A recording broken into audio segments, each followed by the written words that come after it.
Assalamualaikum warahmatullahi wabarakatuh. Selamat datang kembali di kelas kimia. Pada kesempatan kali ini kita akan mempelajari tentang termokimia. Termokimia berasal dari kata termo yang berarti panas dan kimia. Jadi secara definisinya, termokimia adalah ilmu yang mempelajari tentang reaksi kimia dan perubahan energi yang terlibat di dalamnya. Kita awali pembahasan kita dari energi dan kalor. Energi dan kalor memiliki peranan yang sangat penting dalam kehidupan kita. Nah, untuk istilah sendiri itu juga tidak asing lagi. Sering kita mendengar kata-kata energi dan kalor diucapkan dalam kehidupan kita sehari-hari. Khususnya energi ya, sangat sering sekali kita mendengar istilah tersebut. Baik, kita bahas mengenai energi. Setiap benda yang kita temui memiliki energi. Jadi energi yang dimiliki benda dapat kita bedakan menjadi dua jenis. Ada energi kinetik dan ada energi potensial. Nah, apakah yang disebut dengan energi kinetik? Energi kinetik adalah energi yang dimiliki oleh benda-benda karena keadaan benda-benda yang bergerak. Contoh, seperti angin, air terjun, kipas angin yang berputar, itu kita sebut dengan energi kinetik. Sedangkan energi potensial merupakan energi yang dimiliki oleh benda karena keadaan atau kedudukan benda tersebut. Nah, terdapat banyak sekali jenis energi potensial ini. Beberapa contohnya yaitu ada energi potensial gravitasi dan energi potensial pegas.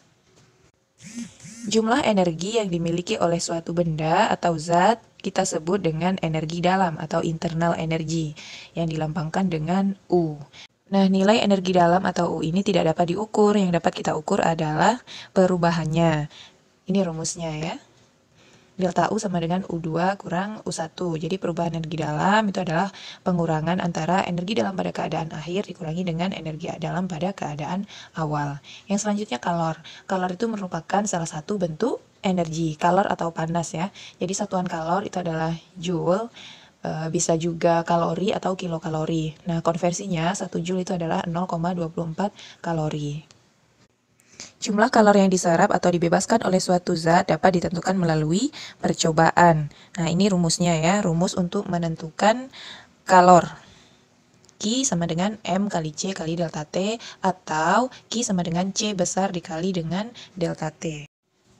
Jadi keterangan dari rumus ini adalah Q itu jumlah kalor, kemudian M itu massa zat dalam gram, kemudian delta T adalah perubahan temperatur, T akhir dikurangi T awal, bisa dalam derajat Celcius atau Kelvin, kemudian C kecil itu adalah kalor jenis, C besar itu adalah kapasitas kalor. Jumlah kalor yang menyertai suatu perubahan wujud dapat ditentukan jika kalor latennya diketahui, dengan rumus berikut Q sama dengan massa dikali dengan kalor laten. Termokimia adalah cabang kimia yang berhubungan dengan hubungan timbal balik kalor dengan reaksi kimia atau dengan perubahan keadaan fisikanya. Jadi, dalam mempelajari termokimia ini ada dua hal yang harus diperhatikan menyangkut perpindahan energi, yaitu sistem dan lingkungan. Sistem adalah sesuatu yang diamati atau reaksi kimia yang diamati. Berarti kalau dalam suatu reaksi, sistem itu adalah zat-zat yang bereaksi atau reaktannya ya. Sistem dibagi menjadi 3, sistem terisolasi, sistem tertutup, dan sistem terbuka. Nanti kita akan lihat penggambarannya. Nah, sementara itu lingkungan adalah segala sesuatu yang berada di luar sistem. Ya, inilah ilustrasi yang menggambarkan bagaimana keadaan sistem terbuka, sistem tertutup, dan sistem terisolasi. Nah, kita bahas satu-satu ya. Sistem terbuka yaitu sistem yang memungkinkan terjadinya pertukaran energi dan materi antara sistem dan lingkungan. Jadi energi dan materinya bisa bertukar antara sistem dengan lingkungan. Sedangkan sistem tertutup yaitu sistem yang memungkinkan terjadinya pertukaran energi antara sistem dengan lingkungannya, tetapi tidak memungkinkan terjadinya pertukaran materi. Nah, sedangkan sistem terisolasi yaitu sistem dengan batas yang mengisolasi sistem dari lingkungan, sehingga tidak terjadi pertukaran baik energi maupun materi antara sistem dan lingkungan. Berdasarkan perubahan kalor sistem, reaksi kimia dapat dibedakan menjadi reaksi eksoterm dan reaksi endoterm. Reaksi eksoterm adalah reaksi yang melepaskan kalor dari sistem ke lingkungan. sehingga kalor dari sistem akan berkurang. Sedangkan reaksi endoterm adalah reaksi yang menyerap kalor dari lingkungan ke sistem, sehingga kalor dari sistem akan bertambah. Ini adalah diagram yang menggambarkan reaksi eksoterm dan endoterm. Untuk gambar 29 itu adalah diagram pada reaksi eksoterm, di mana reaksi antara kapur dengan H2O.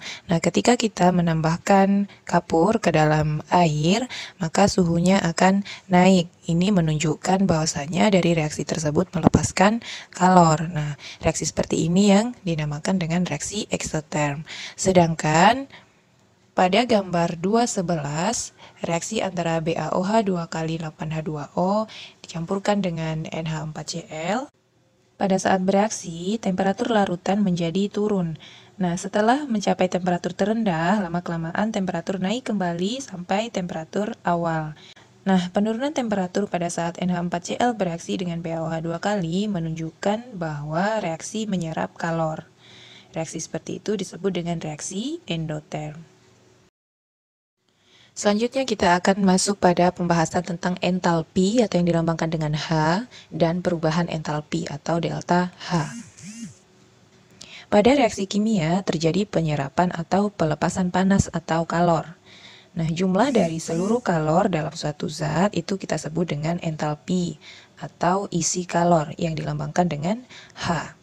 Entalpi akan tetap konstan selama tidak ada kalor yang masuk atau keluar dari zat. Besarnya entalpi tidak dapat kita tentukan. Yang dapat kita tentukan adalah perubahan entalpi atau yang dilambangkan dengan delta H. Jadi, delta H atau perubahan entalpi adalah perubahan kalor yang terjadi pada suatu reaksi kimia. Delta H merupakan selisih antara entalpi produk dengan entalpi reaktan. Jadi ini rumusnya delta H sama dengan HP dikurang HR. Delta H itu adalah perubahan entalpi, HP itu berarti entalpi produk, dan HR adalah entalpi reaktan. Berarti perubahan entalpi dapat dihitung dengan mengurangkan entalpi produk dikurangi entalpi reaktan. Jika entalpi produk lebih kecil daripada entalpi reaktan, maka akan terjadi pembebasan kalor atau pelepasan kalor. Harga delta H-nya negatif atau lebih kecil daripada 0. Nah, ini contohnya. 2H2 reaksi dengan O2 menjadi 2H2O plus kalor. Nah, dapat juga dituliskan dengan 2H2 bereaksi dengan O2 menjadi 2H2O, delta H-nya sama dengan minus, itu artinya melepaskan kalor. Jika H produk lebih besar daripada H reaktan, maka akan terjadi penyerapan kalor. Maka harga delta H-nya positif atau lebih besar daripada 0.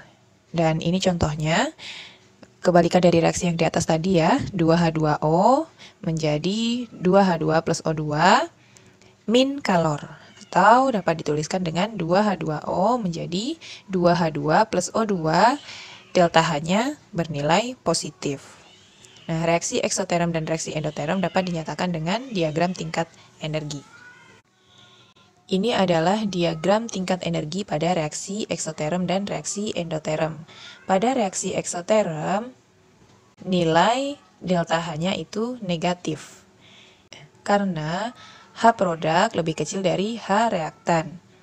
Sedangkan pada reaksi endoterm, itu delta H-nya bernilai positif. Nah, jadi ini harus diingat ya, nanti untuk membedakan antara reaksi eksoterm dan endoterm, salah satunya bisa kita lihat dari nilai delta H-nya, positifkah atau negatif. Perubahan entalpi reaksi yang diukur pada temperatur standar 25 derajat Celcius dan tekanan 1 atmosfer disepakati sebagai perubahan entalpi standar. Perubahan entalpi standar kita nyatakan dengan simbol delta H0. Nah, delta H0 atau perubahan entalpi standar ini ada beberapa macam, nanti kita akan bahas. Yang pertama kita harus memahami dulu tentang persamaan termokimia. Persamaan termokimia adalah persamaan kimia yang dilengkapi dengan harga perubahan entalpi atau delta H. Jadi, selain menyatakan jumlah mol reaktan dan jumlah mol produk, persamaan termokimia ini juga menyatakan jumlah kalor yang dibebaskan atau yang diserap dari reaksi tersebut. Nah, untuk menyatakan besarnya perubahan entalpi yang terjadi pada reaksi kimia digunakan satuan kilojoule. Perubahan entalpi dalam molar digunakan satuan kilojoule per mol. Ini contohnya, reaksi 1 mol gas metana dengan 2 mol gas oksigen yang menghasilkan karbon dioksida dan air membebaskan kalor sebesar 802,3 kJ pada temperatur 298 Kelvin dan tekanan 1 atm. 298 Kelvin sama dengan 25 derajat Celcius ya, berarti artinya reaksi tersebut terjadi dalam keadaan standar. Nah, persamaan termokimianya dapat ditulis sebagai berikut. Begitu juga yang B. Reaksi karbon dan gas hidrogen membentuk 1 mol gas etuna pada temperatur 25 derajat Celcius dan tekanan 1 atm membutuhkan, berarti menyerap kalor sebesar 226,8 kJ. Persamaan termokimianya sebagai berikut, berarti nilai delta H0-nya adalah positif karena dia menyerap kalor, artinya reaksi tersebut endotherm. Nah, untuk membentuk 2 mol gas C2H2 dibutuhkan kalor 2 kali 226,8 kJ. Nah, berarti reaksinya tinggal dikalikan 2. Begitu juga dengan nilai perubahan entalpinya. Seperti yang sudah Ustazah bilang tadi, ada beberapa jenis perubahan entalpi standar atau delta H0 ini. Nah, jadi ada 3 macamnya delta H0 atau perubahan entalpi standar. Yang pertama yaitu entalpi pembentukan standar atau delta HF0. Ini sebenarnya diambil dari bahasa Inggris ya. Formation, pembentukan, itu disingkat jadi F. Makanya entalpi pembentukan standar itu dilambangkan dengan delta HF0. Adalah perubahan entalpi pada pembentukan 1 mol senyawa dari unsur-unsurnya pada keadaan standar. Pada kondisi standar, unsur-unsur harus dalam keadaan bentuk yang paling stabil. Hal yang perlu diperhatikan pada perubahan entalpi pembentukan standar ini adalah sebagai berikut. Yang pertama, persamaan boleh mengandung koefisien pecahan. Nah, ini contohnya. Entalpi pembentukan standar dari MgO adalah min 610,8 kJ per mol.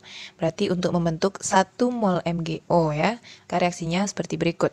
Mg plus setengah O2 membentuk MgO. MgO-nya harus 1 mol ya, karena ini adalah pembentukan standar. Sesuai dengan definisinya tadi, yaitu pembentukan 1 mol senyawa dari unsur-unsurnya pada keadaan standar. Nah, untuk reaksi yang A ini, Mg ditambah setengah O2 membentuk MgO, nilai delta HF0-nya adalah min 610,8 kJ. Dan seterusnya, begitu juga cara pembacaannya untuk yang B dan yang C. Kemudian, yang kedua yang harus diperhatikan di sini adalah entalpi pembentukan semua unsur pada keadaan standar adalah 0. Ya, contohnya, pada unsur Al, delta HF0-nya adalah 0. Unsur Ag juga begitu. Nah, pada molekul H2 juga 0 karena dia masih unsur yang sama gitu ya. O2 jika delta HF0-nya bernilai 0. Jadi pada keadaan standar, entalpi pembentukan semua unsur adalah 0. Kedua adalah entalpi penguraian standar atau delta HD0. D ini juga diambil dari bahasa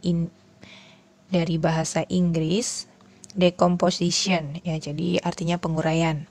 Adalah perubahan entalpi pada penguraian 1 mol senyawa menjadi unsur-unsurnya pada keadaan standar. Jadi sebenarnya delta HD0 ini adalah kebalikan dari delta HF0 tadi. Kalau delta HF0 tadi pembentukan 1 mol senyawa dari unsur-unsurnya. Nah, kalau delta HD0 ini adalah penguraian dari 1 mol senyawa menjadi unsur-unsurnya. Contohnya, entalpi penguraian gas NO adalah min 90,4 kJ per mol. Berarti dapat kita tuliskan persamaan termokimianya sebagai berikut. NO terurai menjadi setengah N2 ditambah setengah O2. Delta HD0-nya min 90,4 kJ. Kemudian contoh yang kedua, penguraian H2O. Dan ketiga, penguraian Fe2O3. Sama ya cara pembacaannya, seperti yang sudah Ustazah contohkan. Entalpi penguraian harganya merupakan lawan dari harga entalpi pembentukan. Jadi kalau pada penguraiannya dia reaksi endotherm, menyerap kalor atau membutuhkan kalor, pada reaksi pembentukannya berarti melepaskan kalor. Atau nilai delta H-nya adalah negatif. Bisa dipahami ya? Jadi entalpi penguraian adalah kebalikan dari entalpi pembentukan. Nilai delta HD0 itu kebalikan dari nilai delta HF0. Selanjutnya, jenis perubahan entalpi standar yang ketiga adalah entalpi pembakaran standar atau delta Hc0. Ini juga dari bahasa Inggris, combustion atau pembakaran. Jadi, entalpi pembakaran standar adalah perubahan entalpi pada pembakaran sempurna 1 mol unsur atau senyawa dalam keadaan standar. Ini contohnya. Kita bahas yang nomor 1, entalpi pembakaran gas metana atau CH4 adalah min 802 kJ per mol. Berarti kita dapat tuliskan persamaan termokimianya sebagai berikut. CH4 ditambah 2O2 menjadi CO2 tambah 2H2O. Delta Hc0-nya adalah min 802 kJ. Nah, kalau dikatakan reaksi pembakaran, berarti kita reaksikan dengan O2.